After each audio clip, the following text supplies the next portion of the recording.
Robert. Hi, I just came to visit. Kung may kailangan ng bata, sabihin mo lang sa akin, ha? Baka tag-abala ka pa.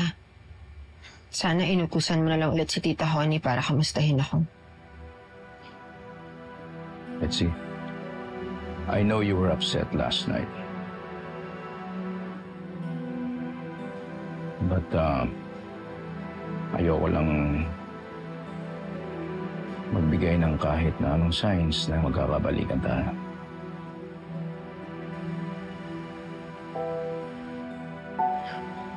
Alam ko naman na may kasunduan tayo. Pero hindi na ba magbabago yung isip mo? Final na ba yun? Si Robert, umaasa pa rin ako. Alam ko magkakaayos pa rin tayo. Kaya please, huwag mo naman ituloy yung pag-file ng divorce.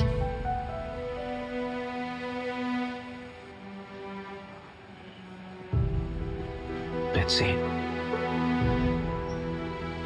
I'm sorry.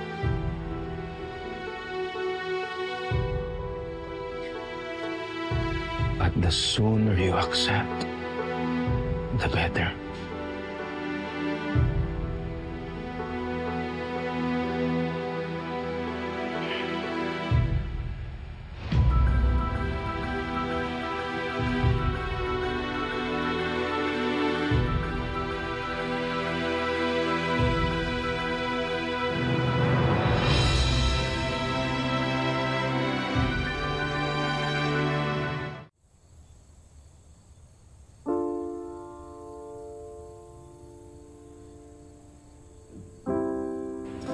Hindi ka pa kumakain mula kanina.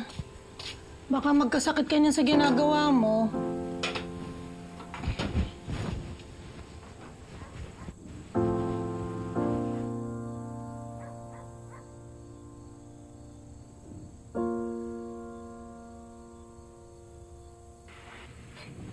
Ano bang nangyari sa lakad mo kanina? Pagdating mo, halong ka na lang.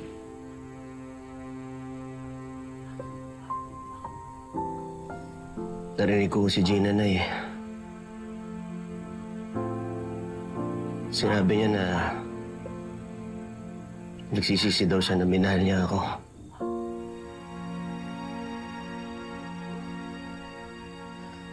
Sobrang sakit na eh. Wala na ba talaga ako halaga sa kanya?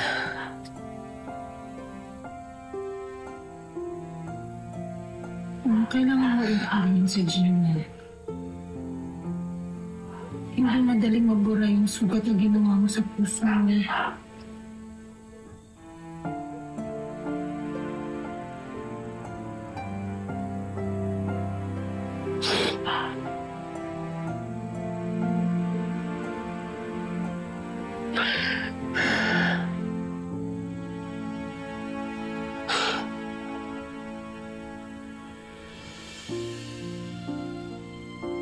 Anong gagawin ko, Nay?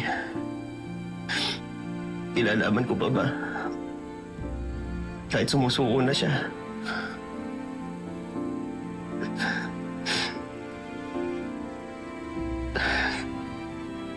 Paano kung sa bawat araw, puro sakit na lang ang nadarama mo? Baka mabuti nga na. Puso na. Bago niyo tuloy ang sirain na isa't isa.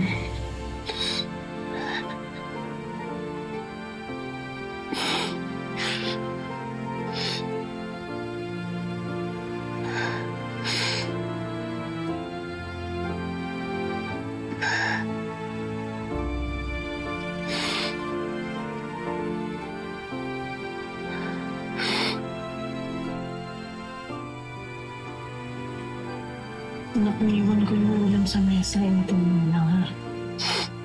Anak, kumain ka. Kumain ka.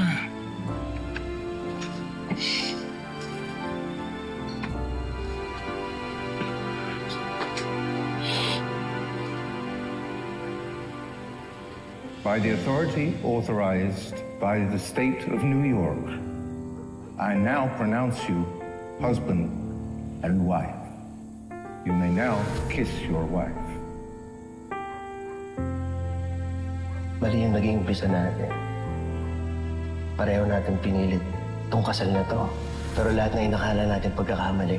Lahat ng yun, dinala tayo sa tamang daan para mahalin natin ang totoo ang isa't isa. Hindi ko na kailangan magsinungaling. Mahal na mahal ko ang asawa ko. Bubuo tayo ng pamilya. Pinapangako ko hindi ko kayo iiwan. Sobrang nalulungkot ako na ganito tayo ngayon. Kasi tuwing nakikita kita, hindi ko maiwasang maalala yung hindi niyo pagtulong ng daddy mo sa tatay ko. But don't worry, tilipas din itong nararamdaman ko. Were you driving drunk with Mindy in the car? Di ko kasama si Mindy! And then nasaan yung anak natin? How irresponsible can you be?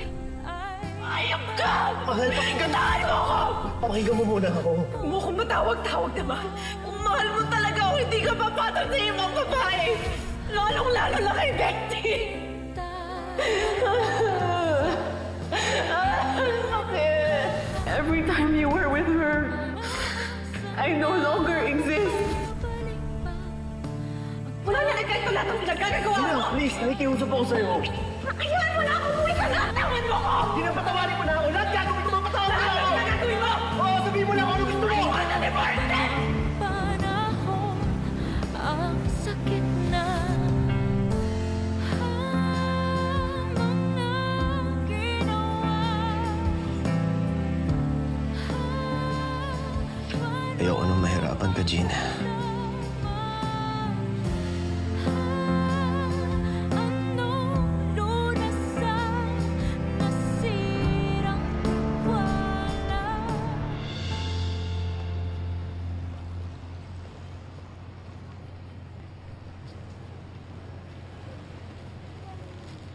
Bro, Maki, sandali lang. Di naman ako makikipag-away. Gusto lang sana kita makausap. Bro, gusto ko lang sana humingi ng sorry sa'yo sa nagawa ko. Wala sa hulog yung mga pinagsasabi ko sa'yo nung birthday mo. Pasensya na rin, nasaktan pa kita. Kalimutan mo na yun. Tapos na yun. Salamat, bro. Ayoko lang mawala yung best friend ko eh. Alam ko, dami kong sablay. Pero ikaw lang kasi nakasama ko ng totoo simula noon hanggang ngayon. Grabe, drama naman. Baka naman maiyak ako niyan. Tara na nga, shot na lang tayo. Saka na, bro. Kailangan pa akong puntahan tsaka ayusin eh. Sige. Good luck sa'yo, partner. Basta, pag-uwi mo, mag-shot tayo. Hmm?